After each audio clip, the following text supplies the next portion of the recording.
Bruce Lee said, "Notice that the stiffest tree is most easily cracked, while the bamboo or the willow survives by bending with the wind." So when these storms of life come raging, when we're overly rigid, we're overly snapped, we get easily broken into two. But if we have this ability to be flexible, to go with the flow, then very often we can navigate our way through those moments of intensity and challenge and difficulty with grace.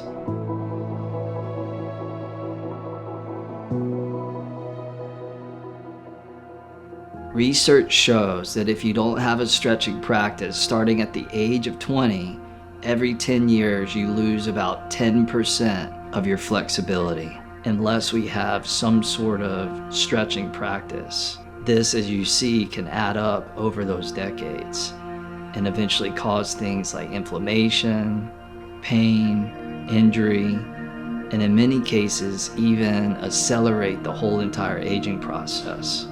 Whereas the benefits of having flexibility means a smoother gait, elevated athletic performance, more energy, and in some cases even a reduced risk of cancer and tumor growth. Now there are different types of stretching. We have dynamic stretching, ballistic stretching, and static stretching. Yin yoga is a type of yoga that originates from the philosophy of Taoism. In Taoism, yin means shade, yang means light. And yin yoga is really about holding these long, deep floor stretches for typically 3 to 5 minutes as a way to heal and rejuvenate the deep fascia within the body and to also bring the nervous system back to balance.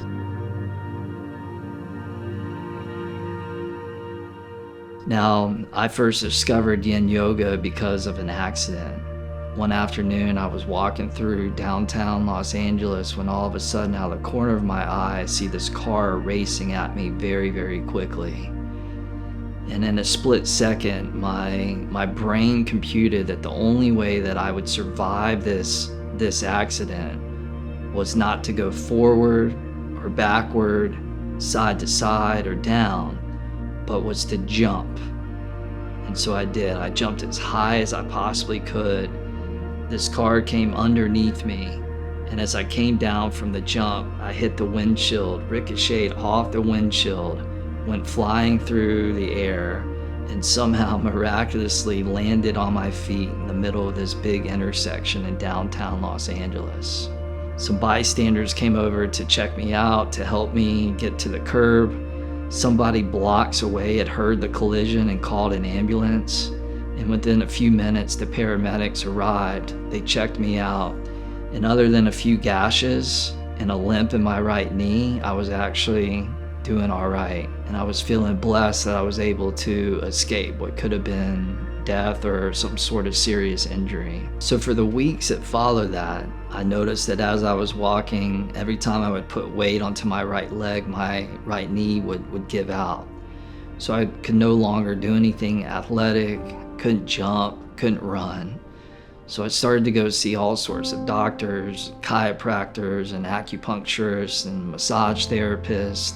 And although they were able to heal somewhat, it wasn't until I discovered yin yoga and I started doing these long, deep stretches that my knees started to feel better.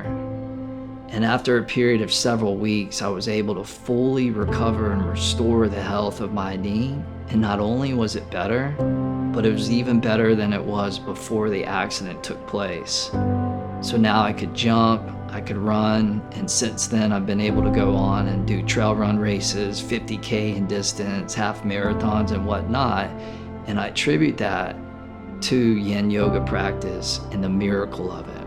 So what happens is when we hold that long, deep stretch, we're holding it, we're in that passive, relaxed stretch, and then around 90 seconds, we experience what's called a phase change. And the phase change is where we move from the superficial muscles of the body and we start to access the deep fascia within the body.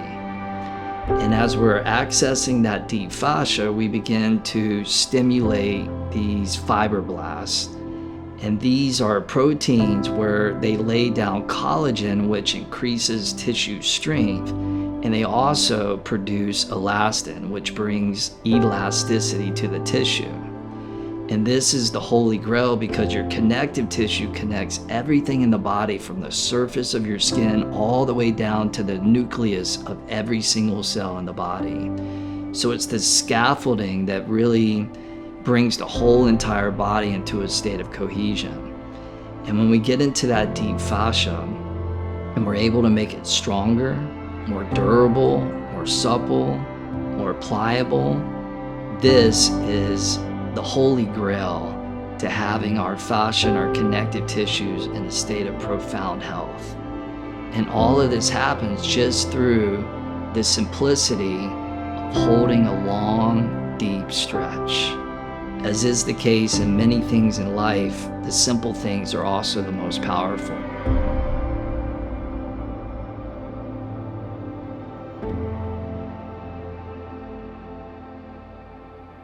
There was a king in ancient India. His name was King Ashoka, and he was a ruthless king. And he would go to war and he would expand his empire, acquire more land, more gold, more power. But it was never enough for him. So he continued his endless quest. More suffering caused, more death caused.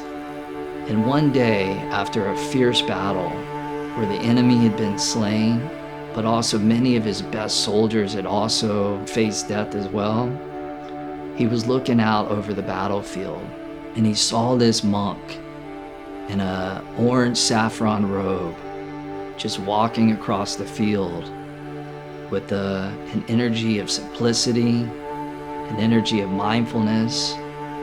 And he knew that there was something special that this monk had that he didn't have.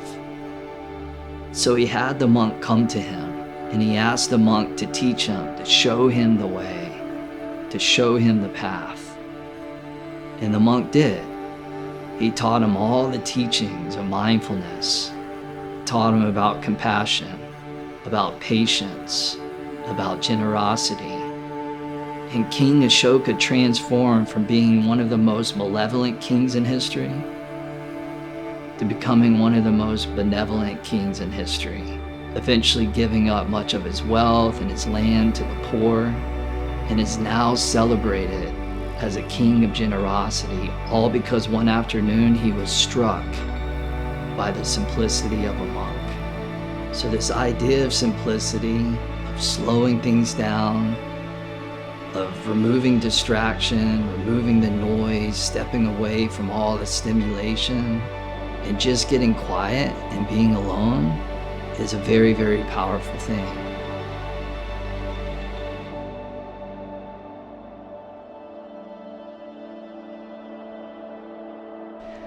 There was a study that they did out of the University of Virginia in Charlottesville where they would bring subjects in and they would place them in a room. No cell phones, no stimulation, no distraction, and they were left in this room for about 15 minutes.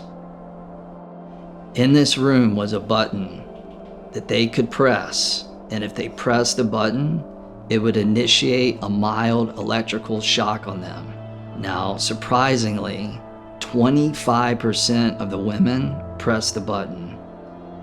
And guess how many of the men pressed it? 67%. They would rather shock themselves than to just be alone. Blaise Pascal said, all of humanity's problems stem from their inability to sit quietly in a room alone. When we do yin yoga, when we meditate, this is what we're doing. We're learning how to be at peace, to have serenity of just being with ourselves and nothing else. Now we have to let go. We have to learn to let go of the need to get somewhere, to be able to shift from doing into being, from striving into arriving and allowing.